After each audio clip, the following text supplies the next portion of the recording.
Everyone wants more money, but most of us weren't taught how to create an abundant life. That's where the More Money Show comes in. If you're ready to have more money, create more freedom, and experience more fun, turn the volume up. It's time to learn how to create the prosperity and life you have been dreaming of. Here's your host, Cassie Parks. Hello and welcome to this episode. I am normally your host, Cassie Parks, and today I am turning over the question asking and interviewing to actor Vicki Pace. So welcome, Vicki. Welcome, Cassie. I am your host this evening or afternoon, wherever you are. Right? Whenever you're listening. Whenever you are, yeah. Yeah. So I will, as listeners know, this is part of the Year of Growth series where you guys get to ask me whatever you want, which is fun. So yeah, take it over. Well, first things first, what is awesome right now? Love it. What is awesome right now? So much. So it's when we're recording this, it's actually Valentine's Day. Yes. Yeah. And you're wearing like a fun red. Right? I have to wear red. It's Valentine's Day. Yeah. And so I'm going over with my nephew and his friend and my sister and their moms, and we're doing like homemade pizza and chocolate fondue and oh my gosh, that's amazing. All the things, anything we can find to dip in chocolate, we're gonna like just do and let the kids do. And yeah. No regrets. Yeah. Right. Go for it. So go big or go home. Exactly. Oh, that's awesome. Well, on that note, I'm going to dive into my first question. I love it. This is kind of like the question I just asked you, but what do you love most? Oh, about my life? Yeah. I mean, yes. Yeah. Yeah. Mm-hmm. Okay. I love that question. Mm-hmm. I love most that I created it. Like I can now see, I'm at the point where I'm far enough in and I've been doing this long enough. I'm like, I created that and I created that. I created that. Even yes. Yeah. Right. There was a point in time I'm like, I want to coach people and I want to talk about being successful using the law of attraction.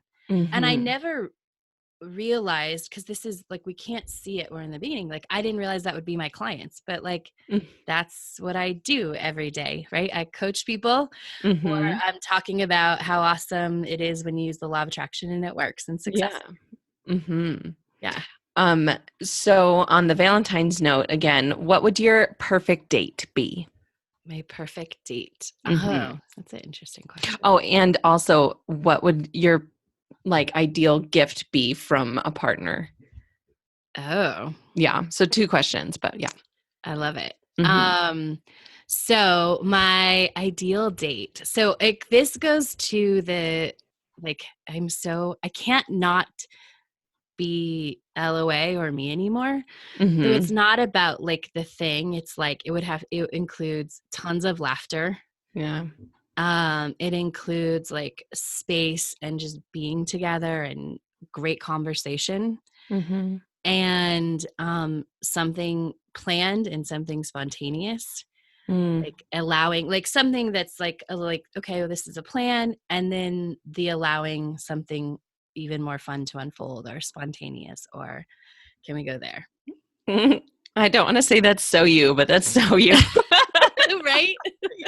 It's like listening to you and Ginny the other day talk about how you're flying out, and Ginny's like, that sounds so stressful. And you're just like, no, it's perfect. Oh, it's awesome. Yeah.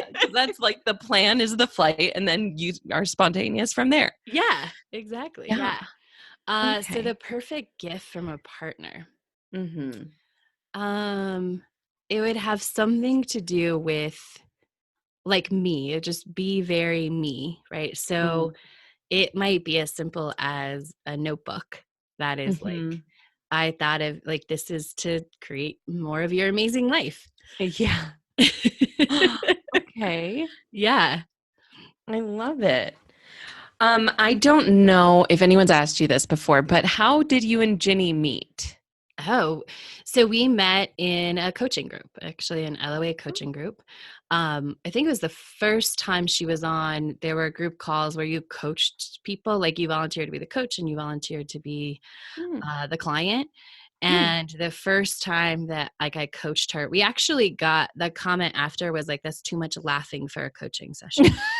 Like we got a little bit in trouble, and I'm like, jokes on them, right? It's so funny. Yeah. You guys are having too much fun. You Right? can't do that. Yeah. That's not how work is. Jeez, that's so funny.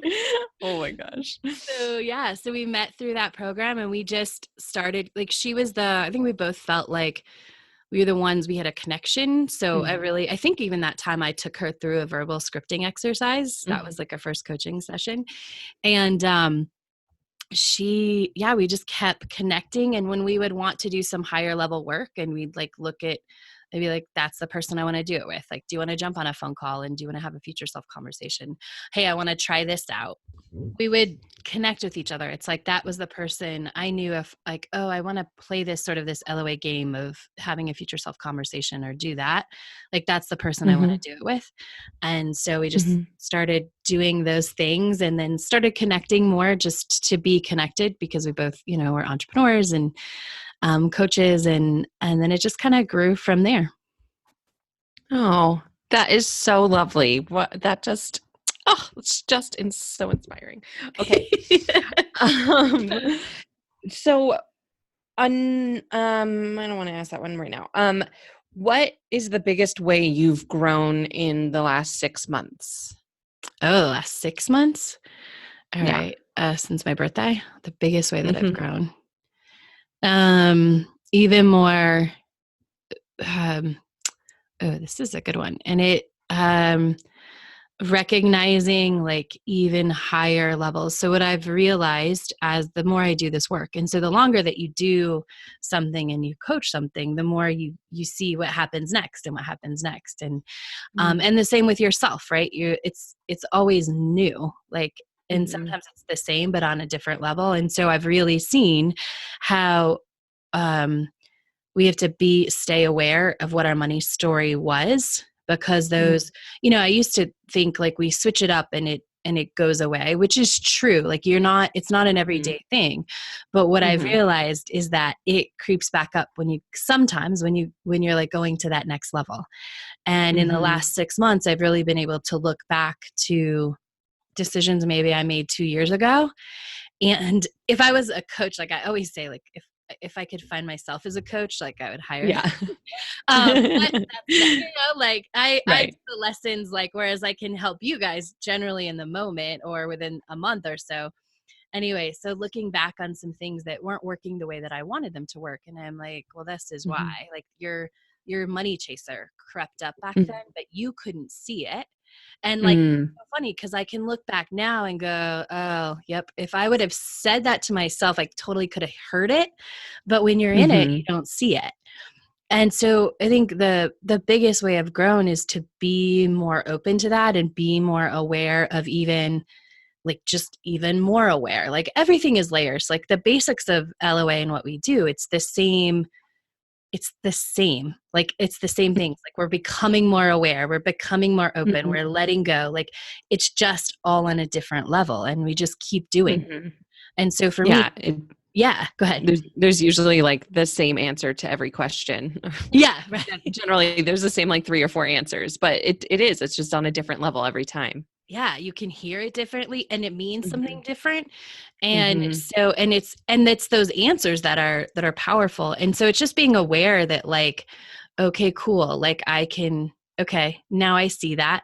Now that won't happen again. Like, awesome. I learned that lesson at this level, so I can go to that next level. Right. And it's interesting that we're having this conversation today, because yesterday I just realized I was interviewing a client in the Year of Growth series. And I realized why I had to learn that lesson. Like it's paving for myself, but I'm like, oh, there's the gift I get to give my client, because she's not going to do that. Like now I'm way more aware, and I get to guide her, which is awesome, because now I'm prepared to be her coach because I've seen it. Yeah. In your own life, which is so like lovely to hear about.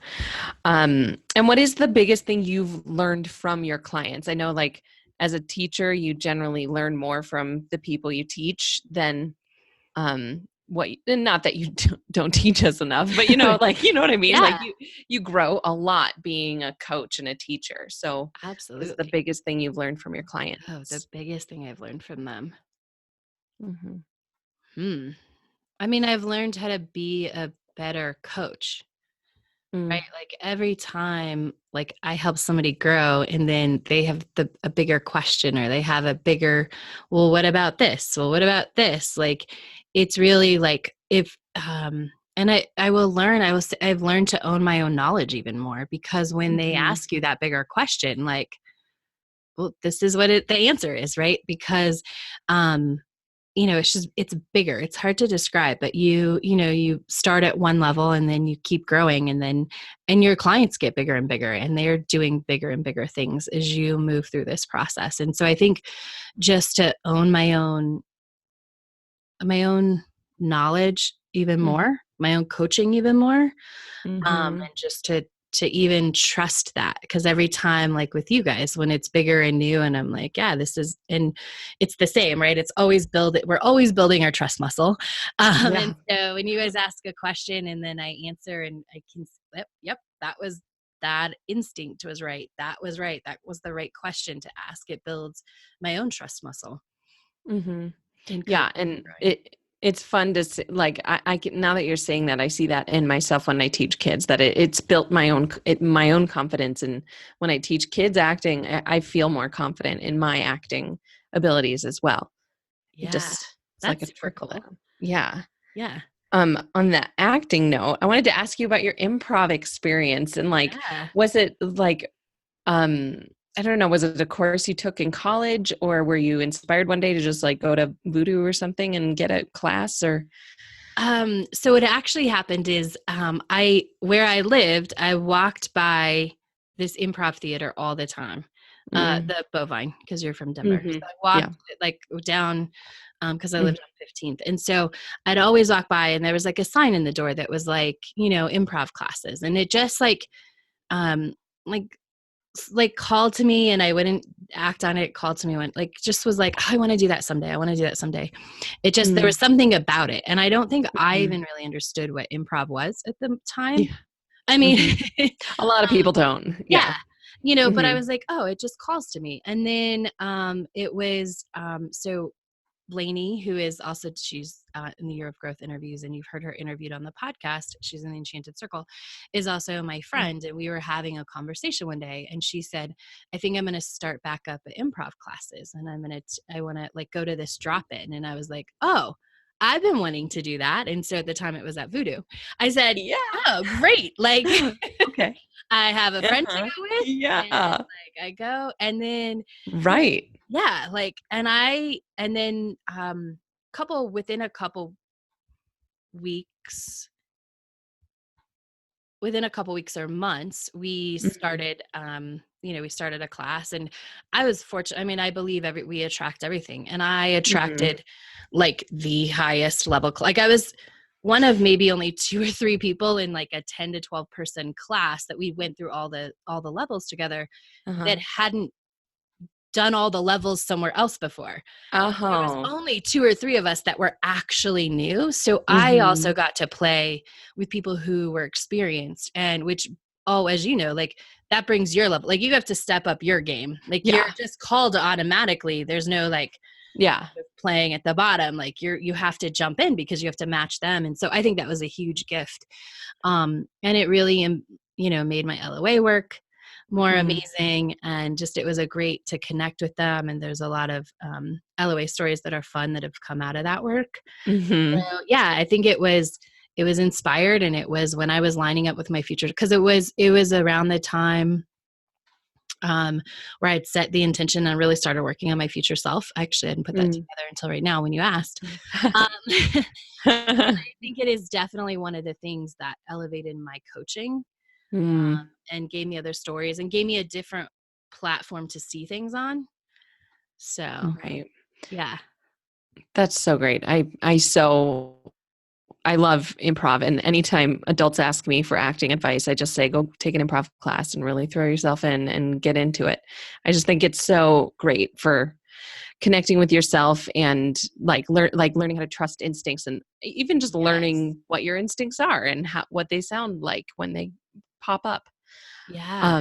And that brings me to my other question. How has improv impacted your LOA journey? I know you just mentioned something about your future self, but was that like an aha or a build up, like a slow percolating?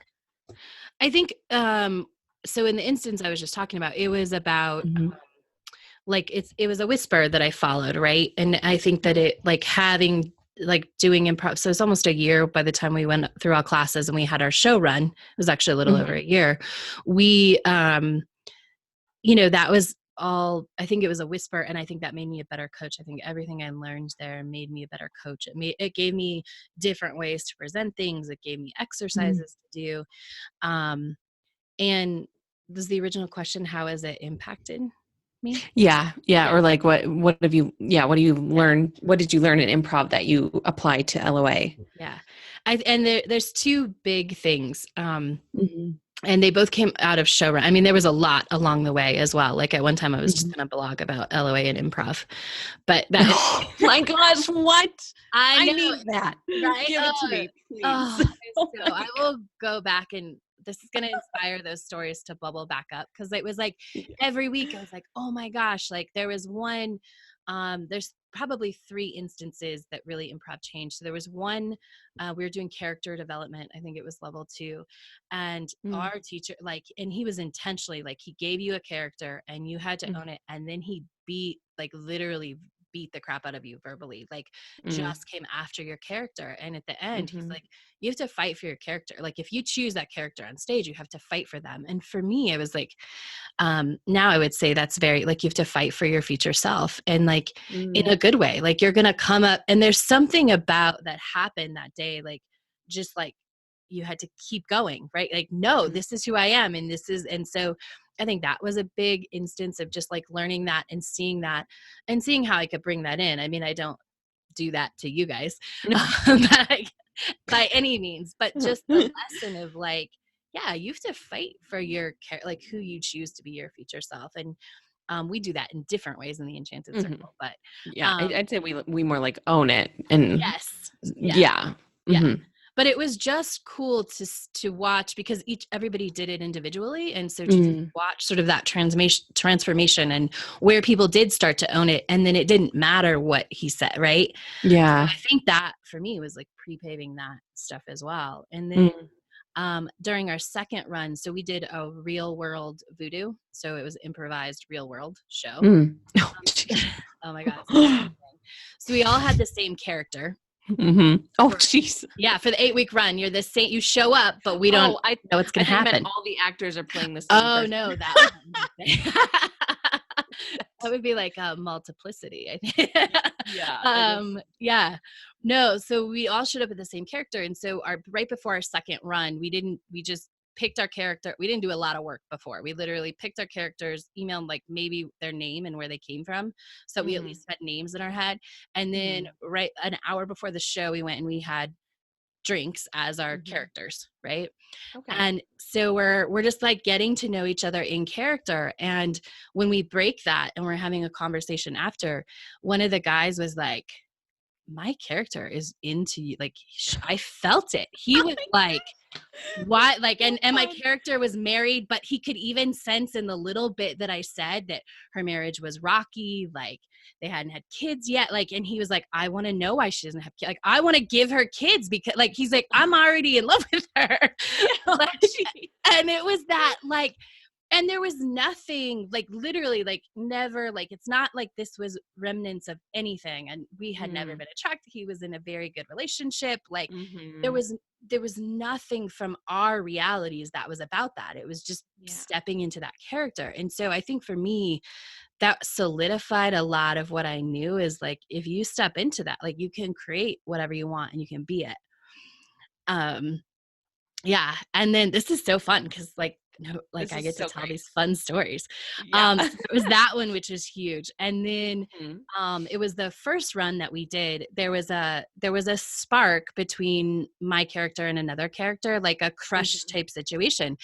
And but it just nothing ever took hold. And you could even see it. And someone had even said to me, like, we could get your characters together when we're backstage one night and really like trying to force, which is not. And every time someone would try and force it or seed it, like it would die, like it would not go anywhere. And until the last show. And in the last show, literally, I don't even remember what happened, but we got together obviously somehow. And the show ended with our wedding. No, I know, right? And so it was, for me, that was like, you can't force it, and there's no time, and there's plenty of time, right? Like everybody wanted this story to play out like along the way, but it's like played out very quickly in one episode and went to the wedding. And so for me, that was just such evidence of how quickly things can happen. Like we don't have to force them. They're all there, right? Right. Yeah. And the idea of linear time, you know. Yeah. That just filled me up. Thank you for sharing all of this. You're welcome. Thank you for asking, because those are like some of my favorite stories that I don't always get to talk or remember to talk about.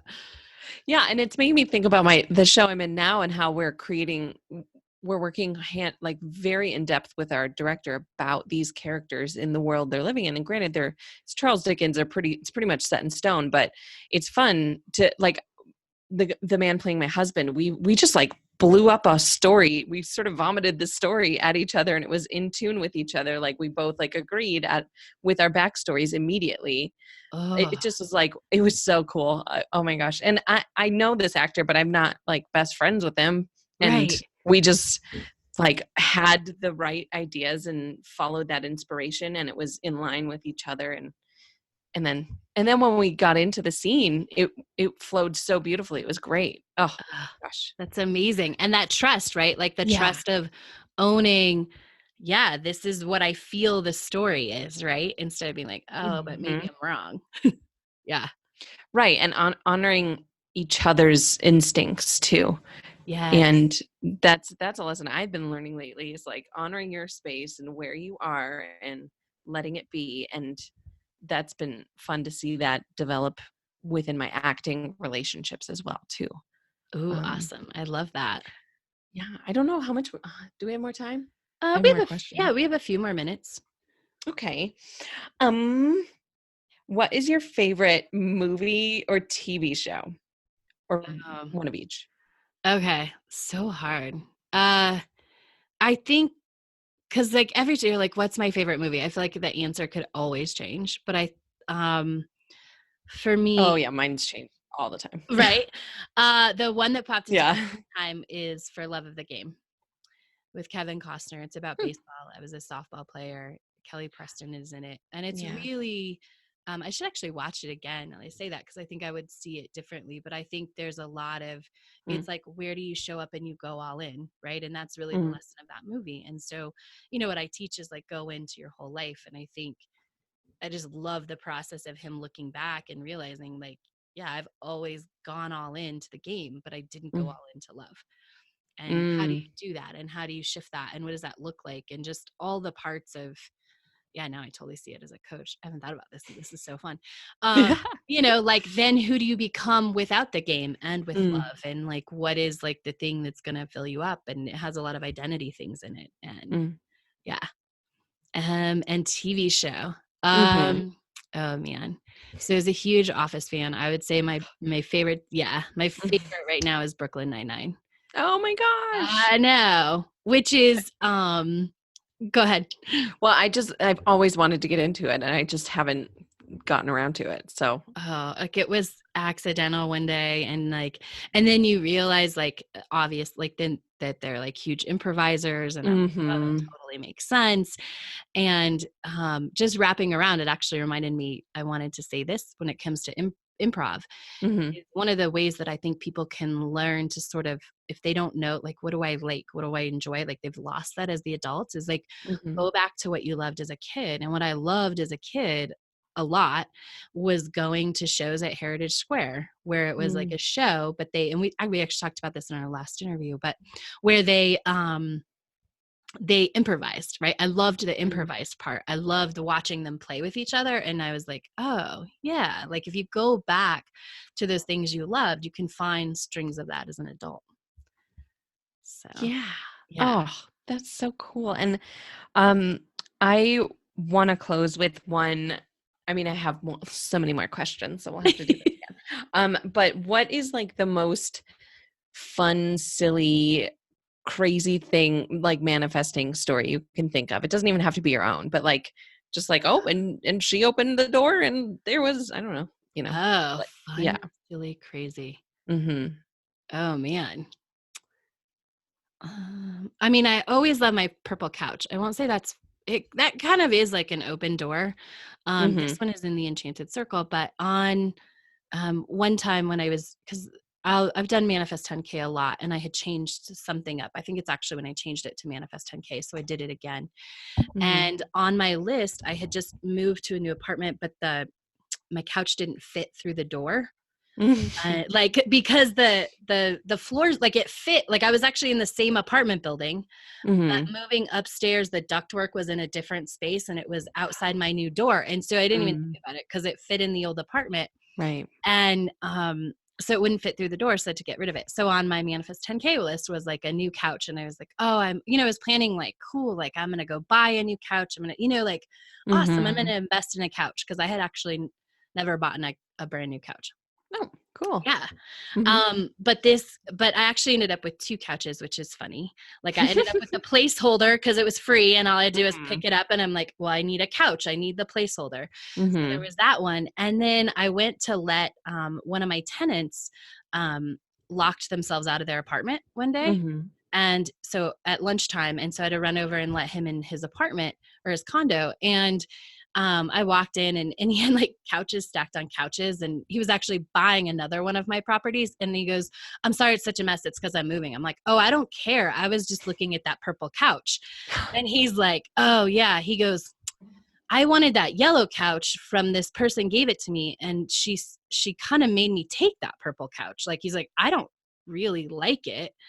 It's not, he's a 22-year-old dude. He's like, I don't really like that. He goes, really? And he goes, yeah. He goes, do you want it? And I was like, yes, I want it. Like it, and it's like so perfect. Like I've never even seen a couch like that. Like I couldn't even visualize a couch like that to want it, right? It's not something I could have found or put on my vision board or even know what store you go to buy this purple couch, but it's like curved and I love it. And so that's one of my favorite, because it literally was like going and opening the door and being like, oh yeah. And the best part was he's like, okay, cool. He's like, well, I'll just get a friend and we'll get a truck and we'll carry it over. I'm like, awesome. I don't even have to figure out how to get it. I don't have to get anyone's truck. I don't have to ask for help. Like, perfect. Oh my gosh. Yeah. And what's so cool about that, that's like a great example of letting go of the how. Just like you didn't imagine this couch or even the color, I assume. No. You just like let go, and it showed up and it was more perfect than you could have imagined. Exactly. Yeah, exactly. Which is what I love.